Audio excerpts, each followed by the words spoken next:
huling ako, isang punto lang. No? Yung tungkol sa dance instructor. Thank you, Mr. Chair. Kasama ka nung pinatayon ni Matubato? Hinatid namin, sir, sa quarry. Nilibing nyo doon? Inilibing siguro, sir, kasi Hindi, ba't siguro? Kala ko. Ang sinabi Di- mo kasi rito, ito pong isang insidente na sinabi ni Edgar na inabduct yung dance instructor. Ito po yung totoo. Kanina lang po ito. opo. Tama po yun. Kasama po ako noon. Hindi ko sure kung dance instructor. Pero ang instruction ni SPO for Sunny Benvenuto, niloko nito ang kapatid ni Mayor na si Jocelyn. Gumawa kami ng operation, several days. So kasama ka? Opo. Opo, Kung Mr. sabihin Chairman. ko sa yung buhay yung dance instructor, magbabago Patay. ka ng statement? Patay po yun. Hindi, pinakukuha ko ng affidavit ngayon eh. At baka maimbitahan ko next hearing. Kaya may pagkakataon ka pa baguhin ang statement mo ulit dahil pag dumating dito, nakaharap mo at buhay. Mapapahiya ka at magsasuffer itong iyong... Basta pagkaalam ko, remember, Mr. nag-law Chairman. school ka, di ba? Yes, Mr. Chairman. Sinabi ko rin ito kanina, falsus in uno, falsus in omnibus. Yes, Mr. Chairman. Eh kung makaharap mo't buhay, anong gagawin mo? Papatayin mo? Hindi, anong gagawin mo? Pag nakaharap mo, halimbawa, next hearing, Kasi, andyan, buhay, nag-testify kang patay, babaguhin mo yung statement mo?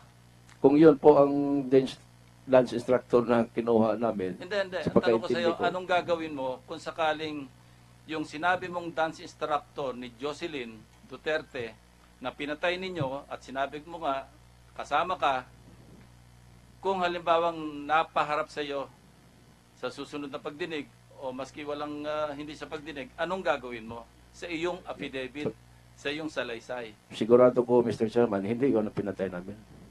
Sa muling pagharap ni retired SPO3 Arturo Las Cañas sa Senado, kinuwento niya ang umano'y pag-utos ni Pangulong Rodrigo Duterte na ipapatay ang isa umanong dance instructor. Nakarelasyon daw nito ang kapatid ni Digong na si Jocelyn Duterte. Pero napag-alaman daw nila na niluloko lang daw ito ng dance instructor kapalit ng pera.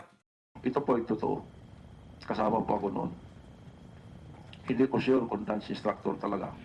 Agad na umalma ang kapatid ng Pangulo, buhay na buhay pa raw ang dance instructor niya na si Ruben Baguio. Taong 2007 daw na nagsimula magtrabaho sa kanya si Baguio. Ito lang daw nag-iisa niyang dance instructor. I am willing, if Senator Trillanes is willing, I can bring that DI here in Manila to face him, to let the public know that it is not true. Binatikos din ni Jocelyn ang kredibilidad ni Las Cañas at ni Senador Antonio Trillanes.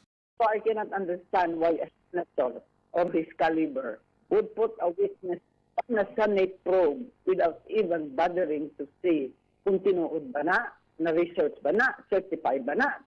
Sa Facebook, nag-post din ang nagpakilalang DI ni Jocelyn na si Baguio. Hindi raw totoo na dinukot at pinatay siya ng DDS. Wala rin daw siyang masamang ginawa bilang dance instructor. Bakit daw pati siya na nanahimik ay nadamay sa isyu? Sana raw tantanan na makritiko ang pamilya Duterte. Pinatutuhanan din ni Senador Ping Lacson na buhay ang DI ni Jocelyn. Kasi may information na yung dance instructor na pinatay nilang sinabi nila, buhay na buhay, kaya pinakukuha ko ng statement saka ng video. Kaya nga tinatanong ko siya, kung makaharap niya yung sinasabi niyang pinatay nilang dance instructor, magbabago ba ulit siya ng statement? Pangatlo na yon. Ilang taga-suporta naman ni Duterte ang kumbinsido naghihiganti lang si Las Cañas sa Pangulo. Yes, he did undergo a kidney transplant, and we have knowledge that the president himself helped him in spending for the transplant. So he may have requested some things that are impossible to give, and that this is really a revenge. Sumamay siguro yung kanyang loob, no? Kung meron man siyang hiningi ng mga posisyon kay presidente, no? Sa mention ni Senador JB Ejercito, parang 4 yata yun. So, ikaw mismo, magdududa ka. Pero si Trillanes, pinagtanggol si Las Cañas, naniniwala pa rin daw siya sa kredibilidad ng dating pulis. Si PNP Chief Ronald Bato de la Rosa naman, aminadong kilala si Las Cañas, pero tumanggi itong magkomento sa paratang na alam niya ang ilang operasyon ng DDS. Kung ipapatawag ako, mahirap lang ma-preempt yung investigation ng Senado. No comment lang muna ako dyan. Mr. Las Cañas, unfair to the PNP that giving conclusion to this drugs operation that you are saying failure yung drug operation. May data ka ba niyan? Gusto kong malaman kung may data ka na bakit sinabi mo failure yung operation ng dito sa drug campaign ng administration.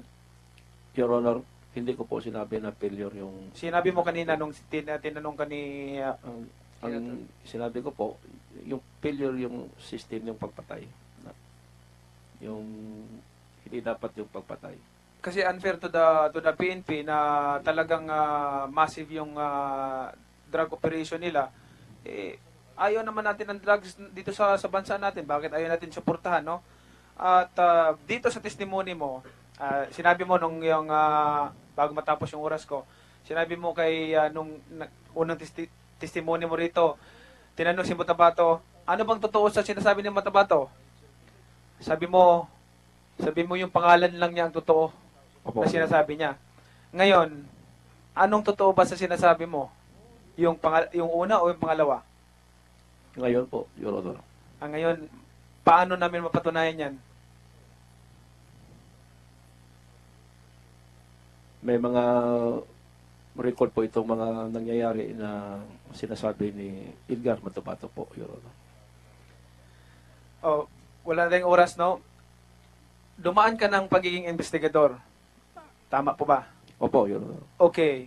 Sa pagiging investigador, magpalit tayo ng posisyon ngayon. Ako, ikaw, ako. Ano sa tingin mo? Kung ikaw investigador, practically I'm not a lawyer but I have common sense na maintindihan ko kaagad yung pagiging investigador. Ano sa tingin mo? Anong ang conclusion mo? Anong conclusion mo sa magiging testimony ko? Dalawa yung testimony ko. You are investigador. Magpalit tayo ng posisyon ngayon. Ako ngayon ang... Ikaw ako ikaw. Ako ngayon, Senador. Oh, halimbawa, ikaw ang ano? Oh, anong masasabi mo? Dalawa ang testimony ko. As a investigador. As Senador ako ngayon. Senator ko muna. Ako muna ang ano. Your Honor, ang tanong ko lang po is, as ikaw ngayon ang investigador, ako ngayon ang senador. Siya si Las Cañas, dalawang testimonya. Ang So- sinasabi niya, magpalit kayo ng posisyon. Siya si SPO Tripacquiao, ikaw si Senator Las Cañas, dalawang testimonya niya, parehong naka-under oath. Ano raw ang conclusion mo? Anong tingin mo sa kanya? Is normal po na mag-doubt ako. That's it. Very good. Last na lang. Ito. Manifestation na lang, Mr. Chairman. Kasi i-stop ko na yung pagtanong. Remember, Mr. Las Cañas, spiritual renewal. Remember, Matthew 12, verse 36 and 37. But everyone will have to give account on the day of judgment for every empty word that they have spoken. For by your words you will be acquitted, and by your words you will be condemned. I just Opo, want Your to remind you about that. Thank you po.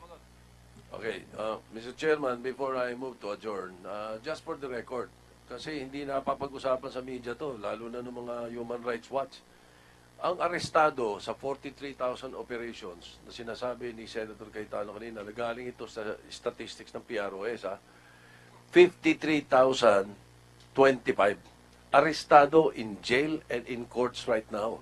Out of these 43,000 operations of the PNP, hindi patay. Ang patay na sinasabi, 2,555 in self-defense at yung iba ay sinasabing EJ case daw na mga vigilante or na mga ninja cop o na mga rug cops. 7,000 daw yung sinasabi nilang figure. Sinama pati mga murder at hindi naman drug-related. Yun ang problema. Pero 53,000 arrested, kung totoo yung binibintang sa PNP na lahat ng ang utos patayin, the 53,000 dapat ang patay. Hindi 7,000 na katulad na binibintang. Just for the record, Mr. Chairman, and I move to adjourn the committee hearing. There is a motion to adjourn this hearing. Any objection? Hearing none, this hearing is adjourned. Thank you very much.